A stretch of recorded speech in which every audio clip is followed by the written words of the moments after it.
Lecture du livre du prophète Isaïe. Ainsi parle le Seigneur. Au temps favorable, je t'ai exaucé. Au jour du salut, je t'ai secouru. Je t'ai façonné, établi, pour que tu sois l'alliance de mon peuple, pour relever le pays, restituer les héritages dévastés, et dire aux prisonniers, sortez. Aux captifs des ténèbres, montrez-vous. Au long des routes, ils pourront paître. Sur les hauteurs dénudées seront leurs pâturages. Ils n'auront ni faim ni soif. Le vent brûlant et le soleil ne les frapperont plus.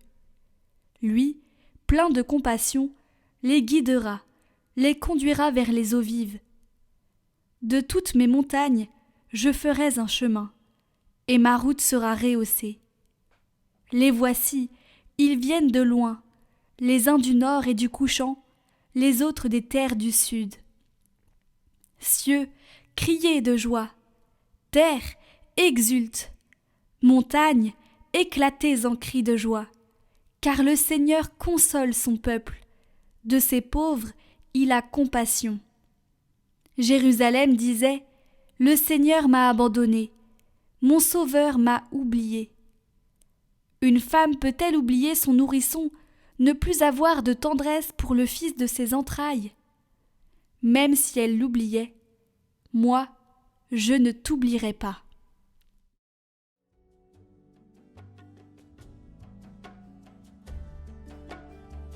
Le Seigneur est tendresse et pitié, lent à la colère et plein d'amour. Le Seigneur est tendresse et pitié, lent à la colère et plein d'amour. La bonté du Seigneur est pour tous, sa tendresse pour toutes ses œuvres. Le Seigneur est vrai en tout ce qu'il dit, fidèle en tout ce qu'il fait. Le Seigneur soutient tout ce qui tombe, il redresse tous les accablés. Le Seigneur est juste en toutes ses voies, fidèle en tout ce qu'il fait. Il est proche de ceux qui l'invoquent, de tous ceux qui l'invoquent en vérité.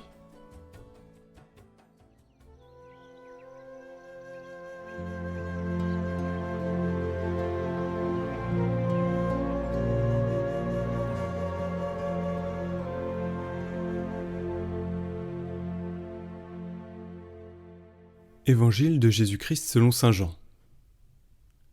En ce temps-là, après avoir guéri le paralysé un jour de sabbat, Jésus déclara aux Juifs : « Mon Père est toujours à l'œuvre, et moi aussi, je suis à l'œuvre. » C'est pourquoi de plus en plus de Juifs cherchaient à le tuer, car non seulement il ne respectait pas le sabbat, mais encore il disait que Dieu était son propre Père, et il se faisait ainsi l'égal de Dieu. Jésus reprit donc la parole. Il leur déclarait : « Amen, Amen, je vous le dis. Le Fils ne peut rien faire de lui-même. Il fait seulement ce qu'il voit faire par le Père. Ce que fait celui-ci, le Fils le fait pareillement. Car le Père aime le Fils et lui montre tout ce qu'il fait. Il lui montrera des œuvres plus grandes encore, si bien que vous serez dans l'étonnement. Comme le Père, en effet, relève les morts et les fait vivre, ainsi le Fils lui aussi fait vivre qui il veut. Car le Père ne juge personne. Il a donné au Fils tout pouvoir pour juger, afin que tous honorent le Fils comme ils honorent le Père. Celui qui ne rend pas honneur au Fils ne rend pas non plus honneur au Père qui l'a envoyé. Amen, Amen, je vous le dis, qui écoute ma parole et croit en celui qui m'a envoyé, obtient la vie éternelle et il échappe au jugement, car déjà il passe de la mort à la vie. Amen, Amen, je vous le dis, l'heure vient, et c'est maintenant, où les morts entendront la voix du Fils de Dieu, et ceux qui l'auront entendu vivront. Comme le Père, en effet, a la vie en lui-même, ainsi a-t-il donné au Fils d'avoir, lui aussi, la vie en lui-même. Et il lui a donné pouvoir d'exercer le jugement, parce qu'il est le Fils de l'homme. Ne soyez pas étonnés, l'heure vient où tous ceux qui sont dans les tombeaux entendront sa voix. Alors, ceux qui ont fait le bien sortiront pour ressusciter et vivre, ceux qui ont fait le mal pour ressusciter et être jugés. Moi, je ne peux rien faire de moi-même. Je rends mon jugement d'après ce que j'entends, et mon jugement est juste, parce que je ne cherche pas à faire ma volonté, mais la volonté de celui qui m'a envoyé.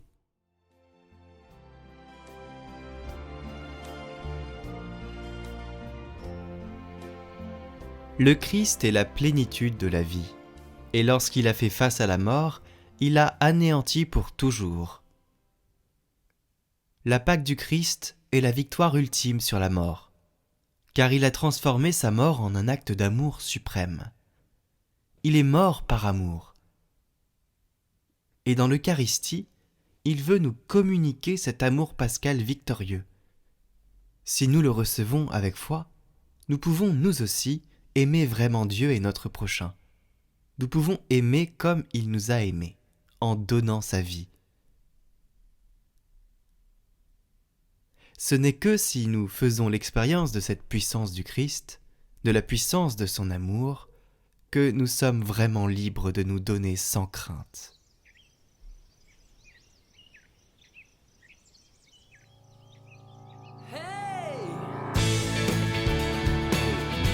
Votre émission priante chaque jour de carême.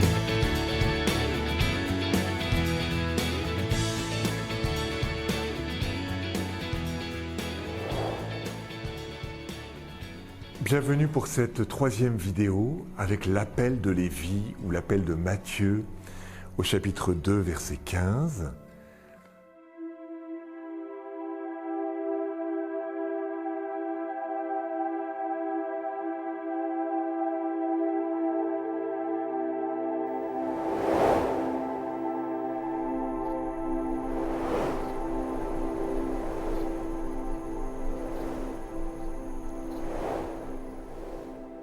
La phrase du jour, peut-être « Je ne suis pas venu appeler les justes, mais les pécheurs ». On a déjà eu un premier appel, Simon-André, un deuxième appel, Jacques et Jean, et nous avons un troisième appel, l'appel de Lévi. Dans le premier appel, on quittait ces objets. Dans le deuxième appel, on quittait des personnes. Dans le troisième appel, on va quitter le péché, notre péché. Je lis le texte, alors j'ai dit verset 15, mais il commence même au verset 13. « Il sortit de nouveau au bord de la mer, et toute la foule venait à lui, et il les enseignait. En passant, il vit Lévi, le fils d'Alphée, assis au bureau de la douane, et il lui dit « Suis-moi », et se levant, il le suivit. » Chapitre 2, verset 13 de saint Marc. C'est étonnant parce que les termes employés sont les mêmes que ceux de l'appel de Simon-André, Jacques et Jean. Il sortit de nouveau au bord de la mer. Tiens, curieusement, on est au bord de la mer. Et on nous dit, en passant, il vit Lévi. Et comme il passait sur le bord de la mer de Galilée, il vit Simon et André. Et se levant, il le suivit. Tiens, et se levant, laissant leur filet, ils le suivirent. Mais c'est les mêmes mots. Qu'est-ce qu'on veut nous dire ?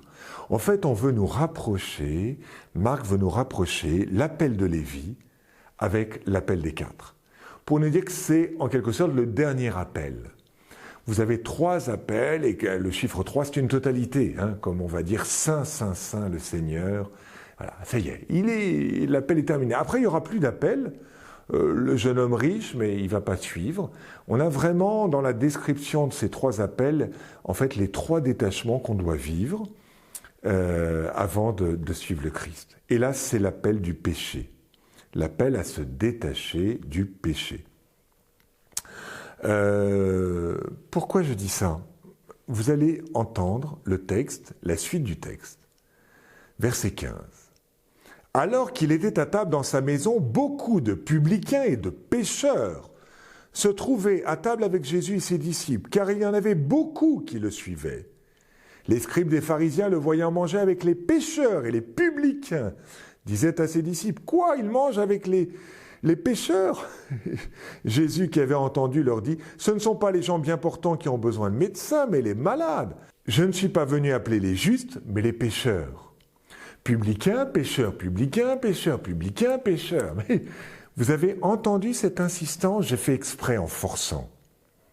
Un publicain, c'est-à-dire un collecteur d'impôts, pour les gens autour des disciples, c'est un pécheur. Et donc ce n'est pas normal d'appeler un pécheur. Mais Jésus, là, tu fais ton staff, ta petite équipe, là. Mais tu as vu qui tu as appelé? Tu as appelé quelqu'un qui est pécheur, qui est pas bien, qui vole de l'argent, qui vole notre argent. Oui, oui, j'ai bien entendu. Je ne suis pas venu appeler les justes, mais les pécheurs, répond Jésus. En fait, quand vous réfléchissez, si vous connaissez un petit peu la Bible, vous apercevrez que dans tout appel de disciple, il y a ce qu'on appelle une objection. Moïse, qu'est-ce qu'il va dire? Mais moi j'ai une objection, je ne sais pas parler. Jérémie, il va dire je ne suis qu'un enfant. La Vierge Marie, elle dira mais je ne connais pas d'homme. L'objection n'est pas forcément liée au péché, c'est simplement une question. Et là la question, c'est pourquoi Jésus tu appelles des pécheurs? Oui, c'est votre objection, j'ai bien entendu, mais ça ne me gêne pas. Au contraire, j'ai envie de dire qu'en appelant des pécheurs, je vais les sauver. Je vais à la fois révéler leurs péchés, et s'ils accueillent cette révélation, eh bien, je vais leur permettre de me suivre. Le disciple, c'est celui qui, parce qu'il reconnaît son péché, se met à la suite du Christ. Pourquoi? Pour guérir. C'est vraiment la différence entre le médecin et Jésus. Le médecin, c'est celui que vous appelez, qui vous révèle votre maladie, mais vous n'êtes pas sûr d'être guéri. Il n'a pas forcément la solution à tout. Jésus, c'est l'inverse. Vous ne l'appelez pas, il vous appelle, donc il vous révèle que vous avez un souci, et vous dit, moi je vais vous guérir, je vais vous sauver. Qu'est-ce qu'on dit à Noël? Aujourd'hui, un sauveur vous est né. Et ce sauveur, il va vraiment nous sauver avec Pâques. Ce temps de carême, c'est un temps pour voir nos maladies, et ensuite ressusciter, sortir de l'eau, totalement gratuitement par le Christ, mais aussi en ayant identifié nos valises, en ayant identifié nos filets, en ayant identifié ce qui nous plombe, ce qui nous fait porter du poids, ce qui fait qu'on est dans l'eau, nos maladies. Et je vois que la personne accueille le Christ parce qu'elle accepte d'être malade. Parce qu'elle reconnaît cette maladie. Et la personne, vous lui dites, tiens, ça serait bien que tu fasses une retraite pour te convertir un peu, et qui vous dit, mais moi, je n'ai pas besoin de conversion, je vais très bien, etc. Oui. Si vous faites ce parcours, c'est aussi parce que vous considérez que vous êtes peut-être malade, et que cette parole de Marc, elle peut révéler vos maladies.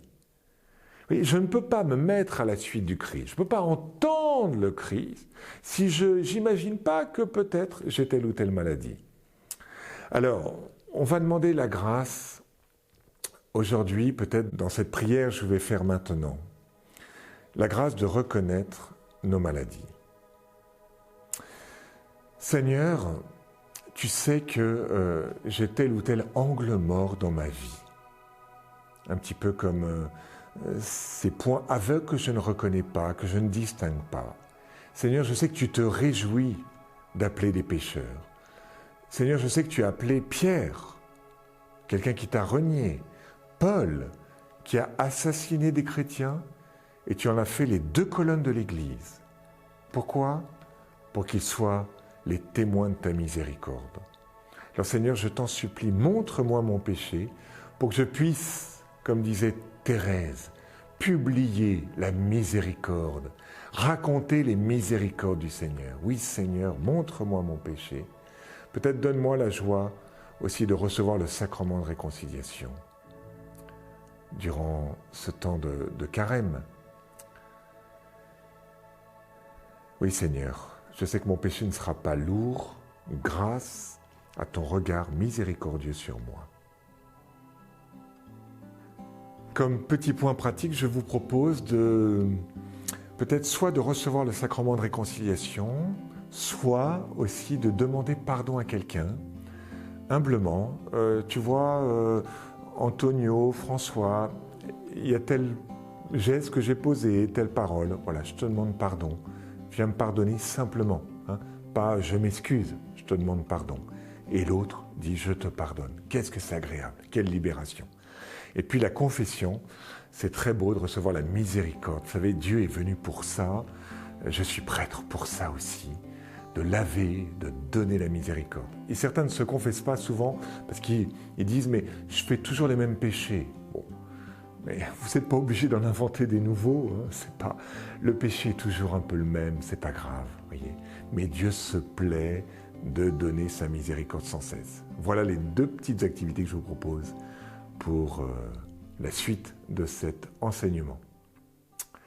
À demain.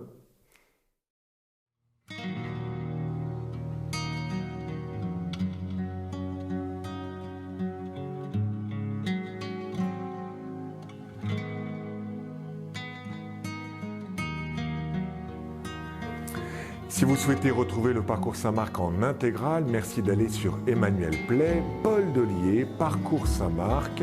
Le lien est en description sous la vidéo.